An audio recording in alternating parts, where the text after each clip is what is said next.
Hello everyone, welcome to my channel. तो आज हम लोग 10th सीबीएसई स्टैंडर्ड मैथ्स का पेपर सॉल्व करेंगे जी। ठीक है, तो कल सॉल्व किया था, तो आज का रिमेनिंग पेपर सॉल्व करेंगे।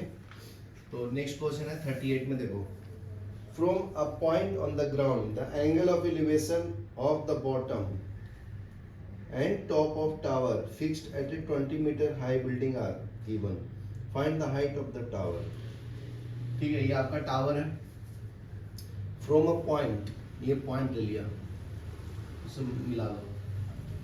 From a point on the ground the angle of elevation of the bottom and top of the tower fixed at the top of 20 metre high building. ठीक है, ये पॉइंट ले लो एक। ठीक है, ए पॉइंट, ये B, ये 20 मीटर हाई है। 20 मीटर, ये क्या है? बिल्डिंग। ए बी क्या है? बिल्डिंग है। तो इसके ऊपर एक टावर लगाया। ठीक है, तो टावर का नाम है एसी। समझा ना? तो ये टावर हो गया तुम्हारा। बिल्डिंग के ऊपर भी टावर लगाते हैं ना, तो ये ऐसा है। यहाँ तो क्लियर है? तो क्या बोलता है? From a point on the ground, ये पॉइंट ले लिया हूं पी, तो ग्राउंड के ऊपर पॉइंट है। The angle of elevation of bottom and top of tower, तो बॉटम ये है ना इसका, टावर का। ठीक है, तो यहां से एक एंगल बना रहा है, वो एंगल है तुम्हारा 45। फिर यहाँ पे बना रहा है, उसको क्या करना है? कितना डिग्री है ये बोलता है 60 डिग्री बनाते हैं ये वाला एंगल। समझा? तो find the height of the tower. बहुत सिंपल है। देखो, दो ट्रायंगल दिख रहा है तुम्हें, एक ऐसा, ये P, ये A और ये B, ये 45 डिग्री है। ये मान लो x है, ये कितना है? 20 मीटर है, बराबर ना? तो इन triangle A B P tan 45 degree is equal to 20 upon x. तो tan 45 1 है, 20 अपॉन एक्स, तो x का वैल्यू कितना है? 20 मीटर है। समझा? यहाँ क्लियर है? अभी देखो नेक्स्ट, अभी ये वैल्यू फाइंड करना है AC। तो लिखो इन ट्रायंगल ये P B C, ये टोटल कितना है? ये मान लो H है, तो ये H प्लस 20 है। समझा ना? और ये एक X का वैल्यू कितना आ गया? 20 मीटर, बराबर ना? ये एंगल 60 डिग्री है। तो यूज कर लो in triangle PBC tan 60 degree is equal to tan 60 perpendicular H plus 20 divided by 20। समझा ना? tan 60 का वैल्यू कितना है? √3 is equal to H plus 20 upon 20। ये 20 √3 is equal to H plus 20 होगा। तो H आ जाएगा ना जी, 20 √3 माइनस 20, तो ये 20 इंटू √3 माइनस 1 H का वैल्यू। तो H is equal to 20 into 1.732 minus 1, तो H is equal to 20 into 0.732। ठीक है, चलो लिख लो।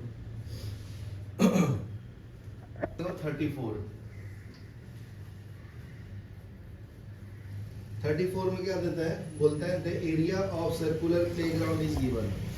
ये सर्कुलर प्लेग्राउंड है। ठीक है, ऐसा डायग्राम नहीं दिया तो खुद ही से बनाने का, फिर इजी होता है सॉल्व करना।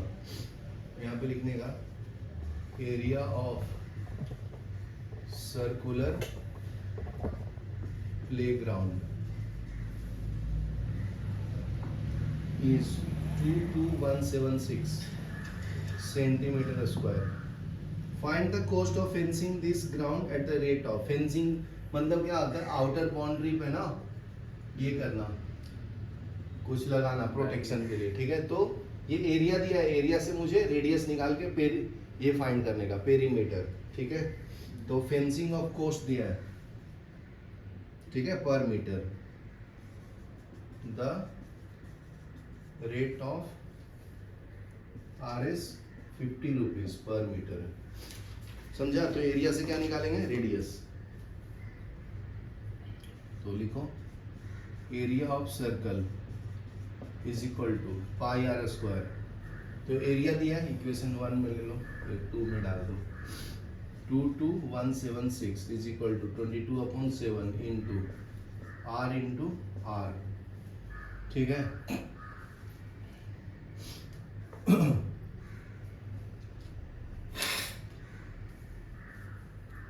तो इधर से R इज इक्वल टू क्या आ जाएगा, अंडर रूट ना, 2 R है ना, तो 22176 इंटू 7/22, तो ये डिवाइड कर लो, आंसर आ जाएगा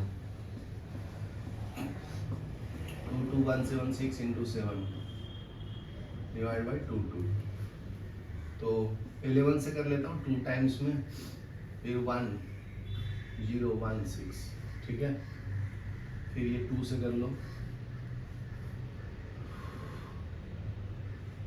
508, तो R का वैल्यू कितना आ जाएगा, 8 इंटू 7 ना,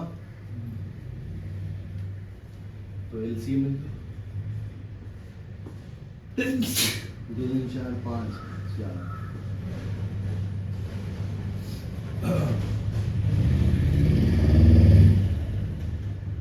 ये कैंसिल नहीं होगा, 3 10 है ना, 127, तो R का वैल्यू कितना आएगा जी, 2 इंटू 2 इंटू 127 इंटू 7,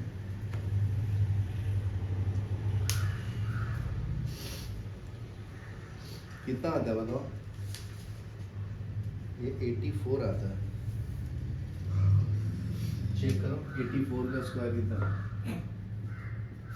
84 इंटू 84 ना, 541, चाचू को 16 में 1 ना, 32 1 33, 3 64,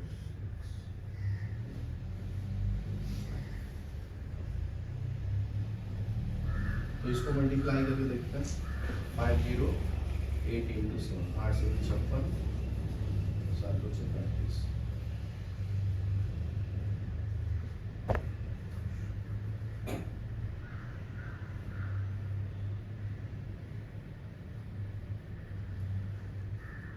तो 7056, ये 7056 आता है, बराबर करिए ना, 77176, आपने डिवाइड में उसमें गलत किया, देखो एक बार फिर से डिवाइड करके चेक करो,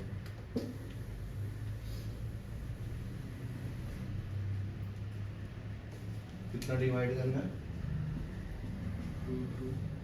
22176 इंटू 7 डिवाइड बाई, 22, तो अभी क्या करता हूँ, 2 से ही करता हूँ, तो ये 11 आएगा, ये 110 ना, 16 आ जाएगा ना, फिर 8 दूनी 16, 8 दूनी 16,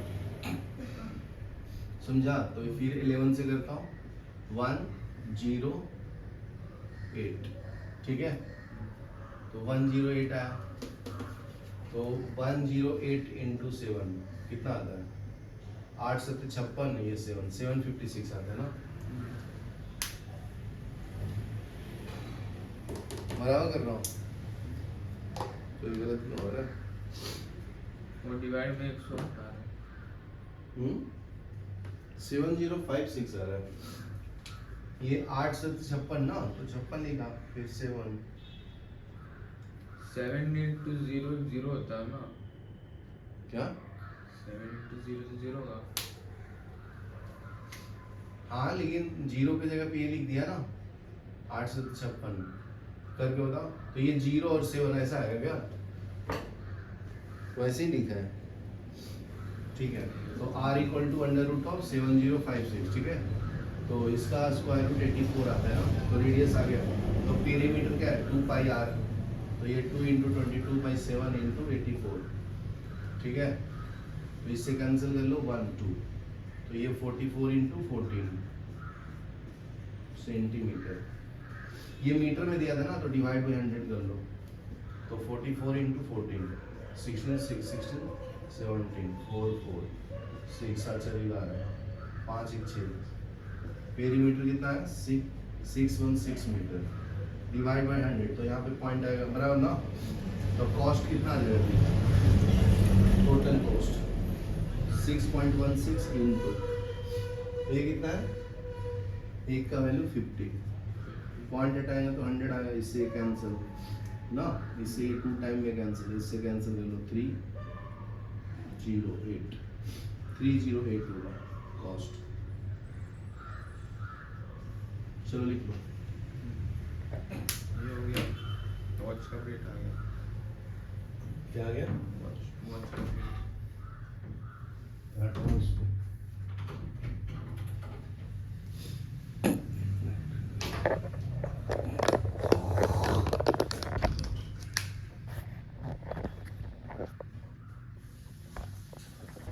ठीक है, नेक्स्ट सम देखो 33। नेक्स्ट सम 33 होता है, क्या बोलता है? If sine theta plus cos theta is equal to √2, prove that tan theta plus cot theta is equal to 2। ठीक है, ये प्रूफ करना है जी।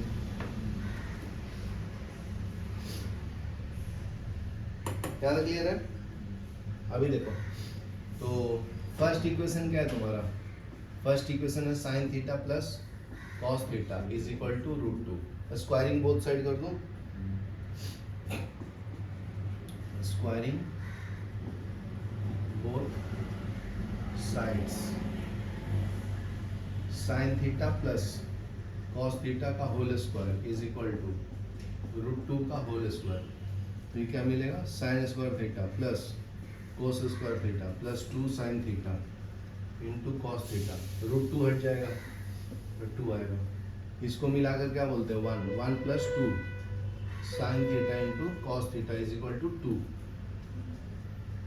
2 sine theta cos theta is equal to 2 minus 1 2 sine theta into cos theta. क्या clear है? तो इसको ले लो सेकेंड इक्वेशन। ठीक है ना? अभी इसको देखो, इसको सिंप्लीफाई करेंगे। ठीक है, तो sine theta tan theta plus cot theta is equal to 2। ये हो जाएगा sine theta upon cos theta plus cos theta upon sine theta is equal to 2। LCM क्या लेंगे जी? Sine theta into cos theta. ये इससे मल्टीप्लाई होगा, ये इससे मल्टीप्लाई होगा, तो ये क्या आएगा? Sine square theta plus cos square theta is equal to 2। तो ये 1 हो गया ना, तो क्रॉस मल्टीप्लाई कर लो, 1 upon sine theta into cos theta is equal to 2। तो 1 is equal to 2 sine theta into cos theta. यहाँ तक क्लियर है? तो देखो आ गया ना, तो इक्वेशन 2 और 3 सेम है।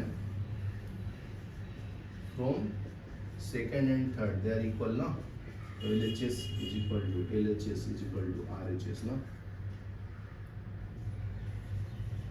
चलो लिख लो। देखो 32 ध्यान से देखना, इंपॉर्टेंट है बहुत। 32 में क्या बोलता है? If a circle touches the side BC of triangle ABC at P, extended side AB and AC at Q and R respectively, such that. तो पहले तो एक सर्कल ड्रॉ कर लो। ठीक है, तो ये ट्रायंगल ABC है, ठीक है, और ये टच कर रहा है इस पॉइंट को, मतलब ये बेसिकली टेंजेंट है ऐसे। तो यहाँ पे भी टच कर रहा है, ये ABC है, ये पॉइंट Q पे टेंजेंट है और यहाँ R पे।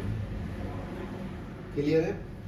If a circle touches side BC at P, तो ये पॉइंट P पे टच कर रहा है BC side, extended AB and AC at Q and R respectively.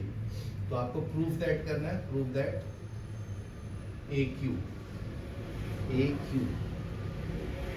ठीक है, ये पूरा side is equal to 1/2 BC plus CA plus AB,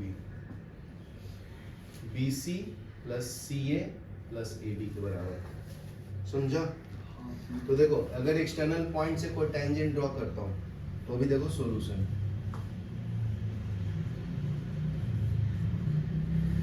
solution में क्या है? Length of tangent drawn from external point to circle are equal. we know that length of tangent drawn from an external point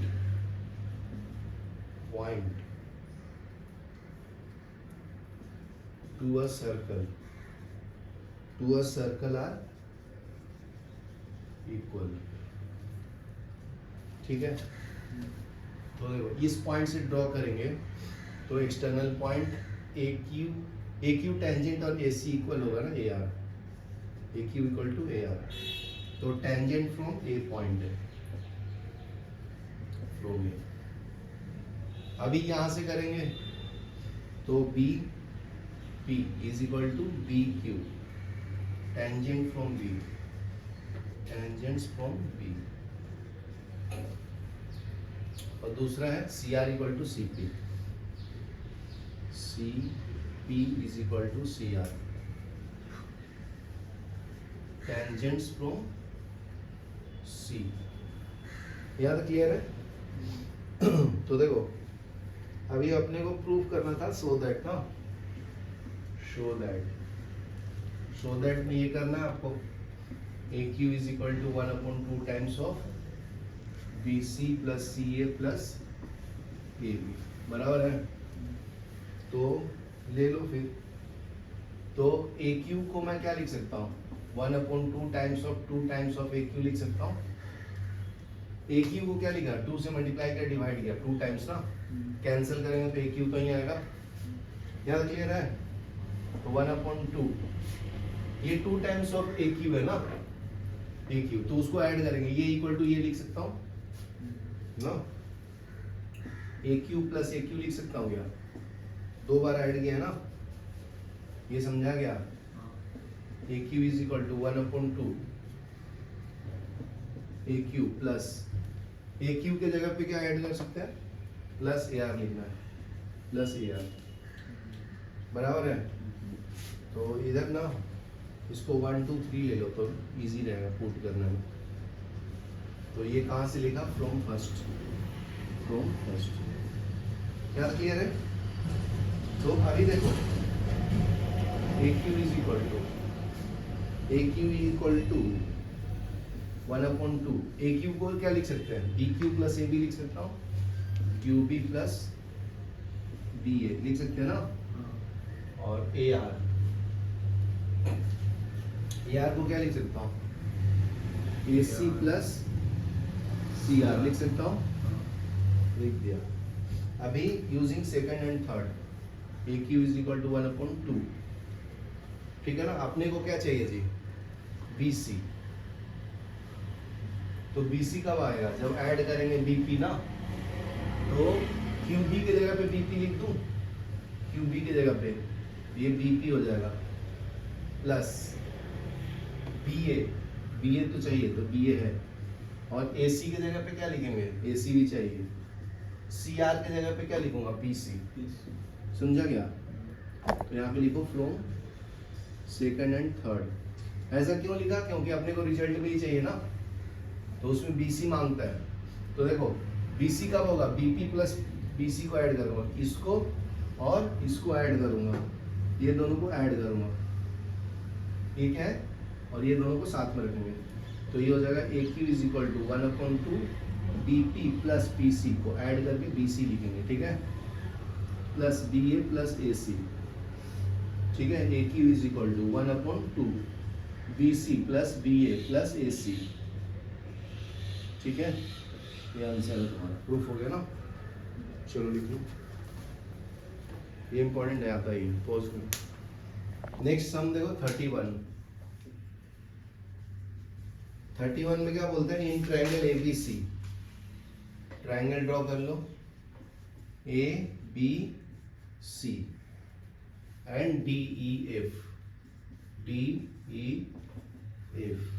and their side of the length are centimeter. Mark them. The find the length of the side of each triangle.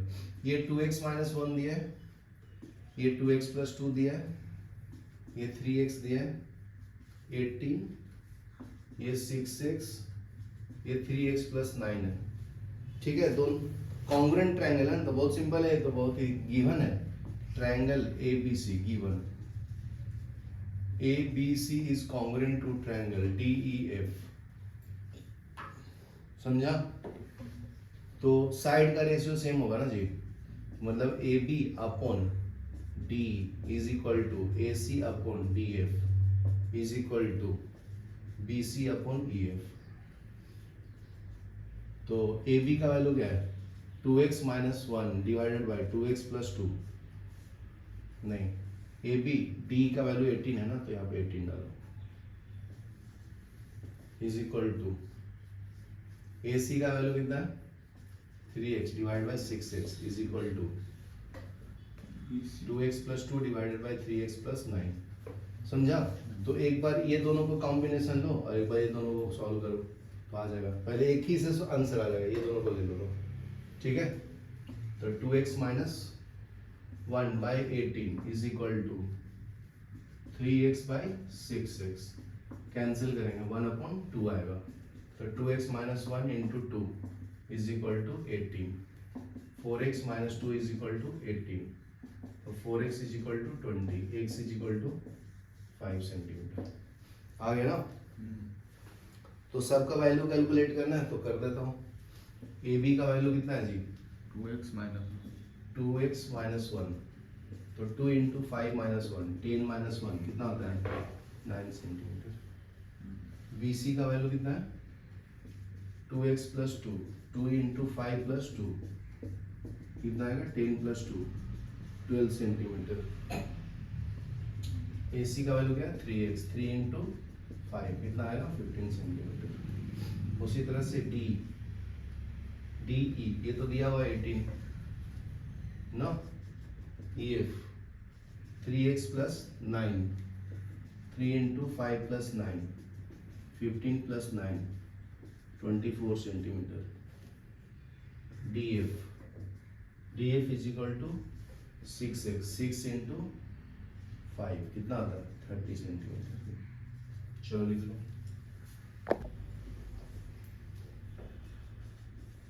30 में क्या बोलते हैं? If the mid point of the line segment joining the points A और B है, A का value क्या है? 3,4, B का वैल्यू क्या है? K, 6 and mid point P है जी, P का कोऑर्डिनेट x, y है and x plus y minus of 10 equal to 0। ठीक है, find the value of k, k का वैल्यू निकालना है। ठीक है, तो मिड पॉइंट फॉर्मूला क्या है? Mid point plus 1 formula x is equal to x1 plus x2 by 2, y is equal to y1 plus y2 by 2। 2, तो x इज इक्वल टू ये आपका x1 y1 हो गया, x2 y2 हो गया। x1 का वैल्यू क्या है? 3, x2 का वैल्यू है k 2, बराबर है। तो ये फर्स्ट इक्वेशन ले लो, y इज इक्वल टू ये क्या है? y1 का वैल्यू कितना है? 4, y2 का वैल्यू 6 डिवाइड बाई 2, तो कितना है ये? 10 बाई 2, तो 5 है ना y का वैल्यू। ये समझा?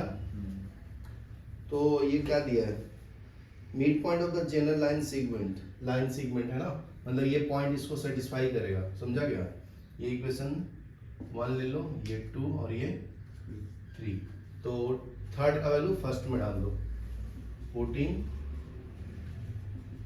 Third in first, x plus y minus 10 is equal to 0, तो x plus 5 minus 10 is equal to 0, x minus 5 equal to 0, x is equal to 5 है ना, तो x और y का वैल्यू आ गया 5,5, तो मिड पॉइंट हो गई। यहाँ तक क्लियर है? और कुछ है? यहाँ k का वैल्यू निकालना है, तो k का वैल्यू भी निकाल लो, इसमें डाल दो। समझा ना? तो x का वैल्यू कितना है? 5, तो 5 is equal to 3 plus k by 2, तो 10 इक्वल टू 3 प्लस k, तो k इज इक्वल टू 7। समझा? यहाँ पे क्लियर है? चलो लिख लो